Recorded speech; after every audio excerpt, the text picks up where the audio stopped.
Хоол ба хэвшмэл төөрөглийн тайлал номоос амьдралдаа шууд хэрэгжүүлэх 8 зөвлөмж. 1. Хоол хүнсний талаарх ташаа ойлголтуудаас ангиж ирж, шинжлэх ухаанд суурилсан мэдээлэлтэй болох. Өнөөдөр олон хүн хоол тэжээлийн талаар буруу ойлголттой байдаг. Өөх тус муу, нүрс ус хэрэггүй, зөвхөн органик хоол идэх ёстой гэх мэт хөвшмөл төөрөгдлүүд бидний хооллолтын дадалд хүчтэй нөлөөлдөг. Энэ ном бидэнд хоол хүнсний талаарх буруу ойлголтуудыг шинжлэх ухааны үндслэлтэд тайлбарлаж, аливаа мэдээллийг шүүмжлэлтэйгээр хүлээн авах дадлыг бий болгохыг зөвлөдөг юм. Ямар нэгэн хоолны дэглэм барихаасаа өмнө эсвэл аливаа хүнсний бүтээгдэхүүнийг хориглох эсгээ шийтгэхээс өмнө түүний шинжлэх ухааны үндслэлтэй эсхийг нь нягтлах хэрэгтэй. 2. Бүх төрлийн хоолыг тэнцвэртэй хэрэглэх нь эрүүл амьдралын үндэс. Хэд нэг талыг барьсан хооллолт нь эрүүл мэндэд сөрөг нөлөөтэй. Зарим хүн зөвхөн уурга идэх эсвэл нүүрс усыг бүр өмсөн хориглох гэх мэт хязгаарлагдмал хооллолтыг эрүүл мэндэд сайн гэж боддог юм.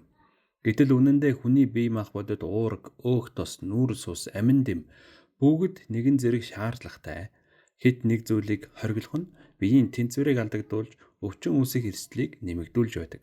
Тийм болохоор хүнсээ зөв сонгож тэнцвэртэй байдлыг хадгалах нь хамгийн чухал. 3. Бэлэн хоол хэд боловсруулсан бүтээгдэхүүнээс татгалзах нь эрүүл мэндэд тустай. Өнөөдөр хүнсний дэлгүүрүүдэд олон төрлийн боловсруулсан хүнс зарагддаг. Гэхдээ эдгээр бүтээгдэхүүнүүдийн хэмжээний химэл, нэмэлт бодис, химийн нэгдэл, хадгалалт сайжруулагч агуулдаг тул удаан хугацаанд хэрэглэх нь эрүүл мэндэд сөрөг нөлөөтэй юм.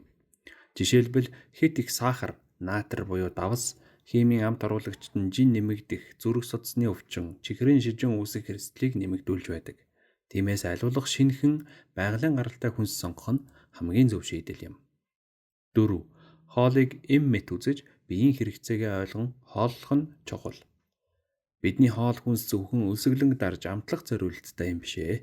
Хүнс бол бидний эрүүл мэндийг хамгаалах, өвчнөөс сэргийлэх хүчтэй зэвсэг юм.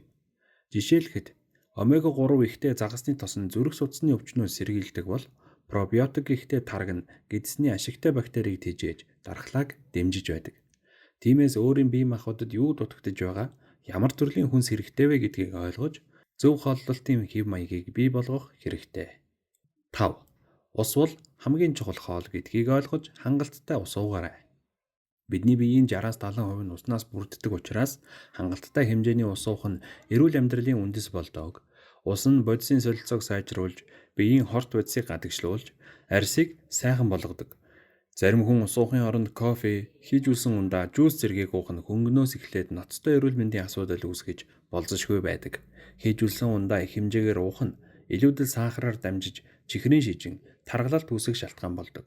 Тийм болохоор өдөр бүр дор хаяж 6-аас 8 стакан цэврөөс уухыг зуршил болгох нь хамгийн зөв сонголт юм. 6. Хооллох хэмнэлээ зөв баримтлах нь биеийн жингээ хадгалах гол түлхүүр. Хоол идэх цаг, хэмжээ, давтамж нь эрүүл амьдралын хэв маягт чухал нөлөөтэй. Өглөөний цайгаа алгасах нь бие махбодын бодисын солилцоог удаашруулж, илүүдэлжин нэмэгдэх нөхцөл болдог байна. Үүнээс гадна хэд орой хооллох нь ходоод гэдэсний үйл ажиллагаанд муугар нөлөөлж, хоол боловсруулалт удаашрдаг. Тиймээс өдөрт 3-аас 4 удаа тогтмол цагтаа хооллож, шөнийн цагаар хүнд хоол идэхээс зайлсхийх нь эрүүл мэндэд тустай юм. 7. Хоол хүнсийг зөв зохистой хэмжээгээр хэрэглэх нь жингээ хянах гол арга. Ихэнх хүн зөв хооллолтыг хоолны дэглэм гэж ойлгодог боловч үнэндээ хамгийн чухал зүйл бол хэмжээг тохируулах явдал. Хэд их идэхин таргалалт, чихрийн шижин, зүрхний өвчний үндэс болдог.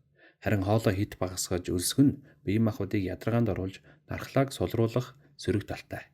Иймд хоолныхоо порцийг, хэмжээг зөв тохируулж, баг багаар удаан зажилж идэх нь илүүдэлжингээс сэргийлэх бас эрүүл байх шилдэг арга юм а. 8. Хооллохдоо сэтгэл санаагаа зөв хандлагатай байлгах нь хоол шингээлтэд нөлөөлдөг. Хүн зөвхөн биологийн шаардлагаар хооллолдог юм бишээ. Сэтгэл санаа, стресс, нийгмийн байдал нь бидний идэж буй хоолны чанарт ихээхэн нөлөө үзүүлдэг. Жишээ нь стресс ихтэй үед хүмүүс хит их чихэрлэг, эсвэл тослог ихтэй хоол идэх хандлагатай байдаг. Энэ нь урт хугацаанд таргалалт, хоол боловсруулах эрхтний асуудлыг үүсгэдэг байна. Тиймээс хооллох үедээ тайван байж, зөв хандлагатай байх юм бол зөвхөн идэж буй зүйлээсээ таашаал авах төдийгүй хоолны шингэц эрүүл мэндэд чухал ач холбогдолтой. Дүгнэлт. Эдгээр зөвлөгөөг амьдралдаа хэрэгжүүлснээр Та зөвхөн эрүүл хооллох дадалтай болоод зогсохгүй.